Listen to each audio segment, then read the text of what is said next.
Vous frissonnez avec les histoires vraies de crimes. Vous allez vibrer pour les enquêtes de Sherlock Holmes. Studio Minuit vous invite à découvrir ou redécouvrir les enquêtes du plus célèbre détective et de son acolyte Watson. Les enquêtes de Sherlock Holmes, un podcast Studio Minuit.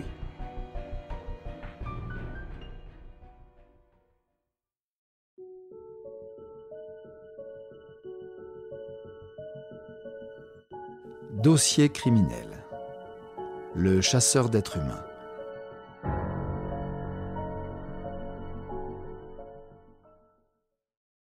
Voici l'histoire à peine croyable d'un tueur en série américain vivant en Alaska qui trouvait le moyen d'attirer des femmes dans sa cabane au fin fond des bois pour ensuite les chasser comme des animaux sauvages. Une fois chez lui, ce mystérieux prédateur brutalisait ces jeunes femmes puis les libérait vivantes. Certes, elles étaient libres, mais en plein milieu de paysages sauvages, hostiles et inhabités. C'est là que commençait vraiment le jeu de ce tueur en série. Il prenait un malin plaisir à traquer ces femmes comme du gibier. Sa traque pouvait durer plusieurs heures, voire plusieurs jours. Et la fin était toujours la même. Le chasseur rattrapait immanquablement sa proie. La devise de l'Alaska est « le nord vers l'avenir ». Mais si vous demandez son avis à quiconque ayant déjà été en Alaska, il sera probablement plus réservé. Le nord est la dernière frontière, l'endroit où la civilisation s'arrête. Après, c'est le vide et les étendues sauvages boisées et glacées. L'Alaska est le plus grand État américain. Elle fait 3 fois la superficie de la France. Plus d'1 700 000 km² pour à peine 700 000 habitants. La plupart vivent à Anchorage, la capitale de l'État. Ailleurs, dans l'immensité polaire de l'Alaska, vous avez plus de chances de croiser des grizzlies, des ours blancs et des caribous plutôt que des humains. L'Alaska est un morceau d'Amérique qui offre aux résidents et aux visiteurs une expérience de pure nature sauvage. La vallée de la rivière Knik est un terrain de chasse privilégié pour des chasseurs chevronnés. À seulement 25 km de la ville d'Anchorage, cette vallée sinueuse, creusée par la glace préhistorique glaciaire, est un lieu idéal pour trouver des chèvres de montagne, des mouflons de dalles, des ours noirs et des caribous. Le 12 septembre 1982, John Daly et Odie Holloway, 2 policiers d'Anchorage en congé, passèrent l'après-midi à chasser ensemble le long de la rivière Knik. Les 2 hommes eurent peu de chance dans leur journée de chasse et alors que l'obscurité commençait à tomber, ils décidèrent d'arrêter là leur traque. Le parcours dans la forêt n'était pas forcément facile, mais les 2 hommes connaissaient bien la région, et ils étaient en bonne condition physique. Cependant, alors qu'ils remontaient la rivière pour regagner leur campement, ils remarquèrent une botte sortant du sable. Normalement, une découverte un peu incongrue comme celle-ci ne serait pas une source de préoccupation pour un promeneur ordinaire. Mais pour tout agent de police, même en vacances, la curiosité est presque une qualité professionnelle. Après une inspection plus minutieuse de cette botte, les 2 hommes eurent un moment de surprise. En s'approchant de plus près de la botte, ils virent qu'un os humain partiellement décomposé dépassait du sable. Une fois que les 2 hommes ont réalisé qu'ils venaient de voir un morceau de cadavre, Daly et Holloway ont quitté l'endroit. Ils étaient désormais en plein milieu d'une scène de crime. La dernière chose qu'ils voulaient faire était de perturber ou de contaminer toute preuve pouvant subsister. Après avoir pris note de l'emplacement précis, les 2 hommes sortirent de la vallée et regagnèrent leur camp. Le sergent Rolly Port était chargé de l'enquête criminelle. Ancien combattant du Vietnam, décoré, Rolly Port était considéré comme l'un des meilleurs enquêteurs des services de police d'Anchorage. Il était méticuleux avec chaque scène de crime, et il était connu pour passer des heures à ratisser la plus petite zone suspecte. Avant de déplacer le corps, le sergent Port avait fait prendre des photographies sous tous les angles et avait soigneusement examiné le corps lui-même à la recherche de traces avant de le faire mettre dans un sac de la morgue. Destination, le médecin légiste qui allait pratiquer une autopsie du cadavre. Ensuite, il a commencé à passer au crible le sable autour du corps. Il lui a fallu plusieurs heures pour finir de le passer au tamis. Mais finalement, cette recherche a porté ses fruits. Il trouva une douille de fusil. Porte reconnaissait tout à fait ce type de munition depuis son séjour au Vietnam. Il savait que celle-ci était utilisée dans les fusils à haute puissance tels que le fusil d'assaut M16, le Mini 14, qui est une arme à feu semi-automatique fabriquée par la firme américaine Ruger, ou le AR-15, la version civile du fusil d'assaut M16. De retour à Anchorage, une autopsie préliminaire a révélé que la victime était une femme d'âge indéterminé et morte depuis environ 6 mois. La mort était due à 3 blessures par balle causées par des balles de calibre 223. Le 223 Remington est la version civile de la cartouche militaire 5,56 mm. Des bandages Ace ont été trouvés mêlés à la dépouille, ce qui a amené les enquêteurs à penser que la victime avait eu les yeux bandés au moment de son décès. Il a fallu un peu plus de 2 semaines pour finalement identifier le corps comme étant celui de Sherry Morrow, âgée de 24 ans, danseuse du Wild Cherry Bar du centre-ville d'Anchorage. Elle a été vue pour la dernière fois le 17 novembre 1981. Selon des amis, elle allait voir un homme qui lui avait offert $300 pour poser pour quelques photos.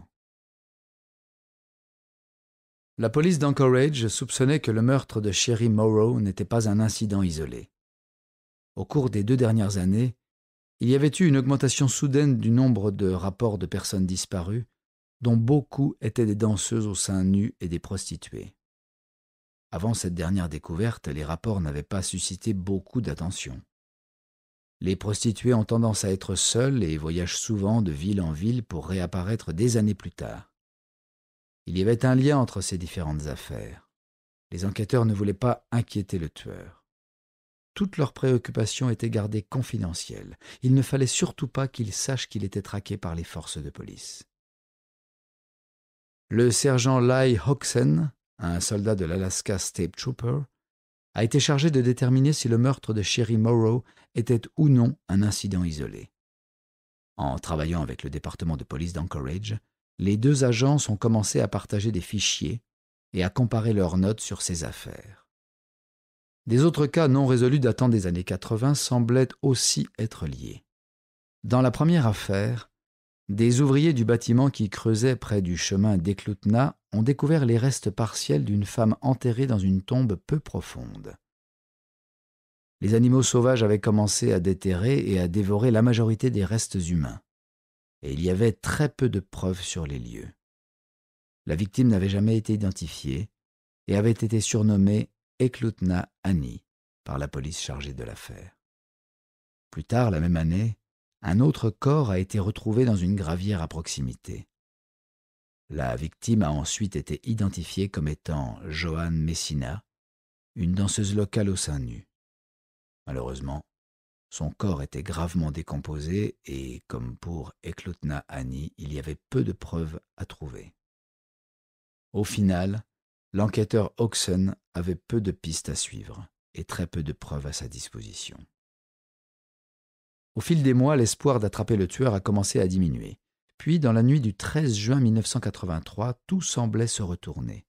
Plus tôt dans la soirée, un camionneur traversait la ville avec son chargement quand il a remarqué au bord de la route une jeune femme agitant frénétiquement les bras et l'appelant au secours. Paniquée et en pleurs, la jeune fille expliqua au camionneur qu'un homme la poursuivait. Elle a demandé au routier de l'emmener au Big Timber Motel.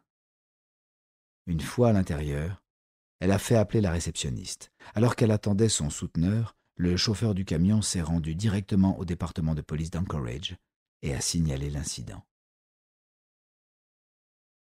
Lorsque l'agent de police d'Anchorage, Greg Baker, est arrivé au Big Timber Motel, il a trouvé la fille seule et toujours menottée.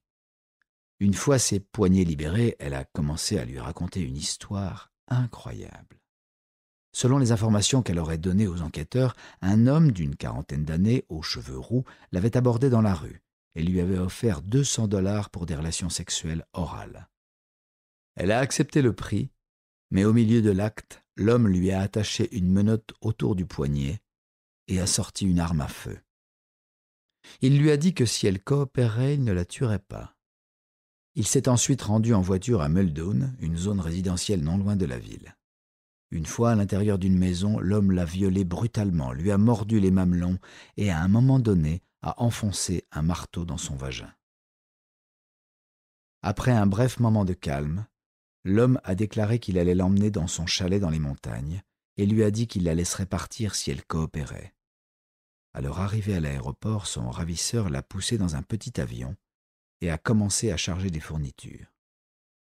La jeune prostituée savait qu'elle aurait de gros problèmes si elle allait avec lui au fin fond de l'Alaska sauvage. Cet homme violent la tuerait probablement une fois qu'il serait dans son chalet en pleine immensité sauvage. Dès qu'il eut le dos tourné, elle poussa la porte et s'enfuit en courant de l'avion, puis du petit aéroport. Selon elle, l'homme l'a pourchassée au début, puis a rebroussé chemin quand il a vu le chauffeur du camion s'arrêter. Un suspect émerge. Après avoir fait une déclaration officielle au siège de la police, les enquêteurs ont conduit la jeune prostituée à Merrill Field, l'aéroport où elle avait été emmenée. Ils espéraient qu'elle pourrait identifier l'avion de son ravisseur.